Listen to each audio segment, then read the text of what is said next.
Hello दोस्तों, स्वागत है आप सभी का हमारे YouTube channel everyday Bhojpuri updates में। दोस्तों, भोजपुरी की सबसे पहले खबर पाने के लिए हमारे चैनल को सब्सक्राइब करें। यहाँ भोजपुरी की अपडेट सबसे पहले दिया जाता है।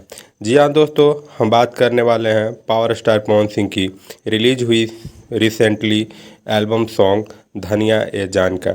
जी हाँ दोस्तों, इस सॉन्ग का आज हम रिव्यू करने वाले हैं, इस सॉन्ग के बारे में चर्चा करने वाले हैं।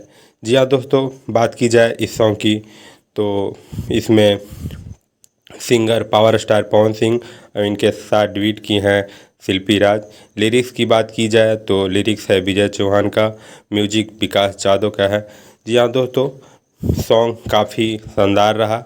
कोरियोग्राफर वीडियो डायरेक्टर रवि पंडित का है जो काफ़ी शानदार रहा, काफ़ी लाजवाब रहा। जी हाँ दोस्तों, उसी तरह सॉन्ग का रिस्पॉन्स भी फैंस का बहुत अच्छा रहा क्योंकि वन डे 1.1 मिलियन व्यू गया है, जो पावर स्टार पवन सिंह के लिए काफ़ी है। एक दिन में इनका सॉन्ग इतना कैसे भी चला ही जाता है। तो सॉन्ग एकदम देसी लुक और फोक सॉन्ग था जो काफ़ी बेहतर है। इस तरह के सॉन्ग को ऐसा ही रिस्पॉन्स रहता है। ठीक है, लाजवाब है सॉन्ग, ब्लॉकबस्टर रहेगा। जय हिंद।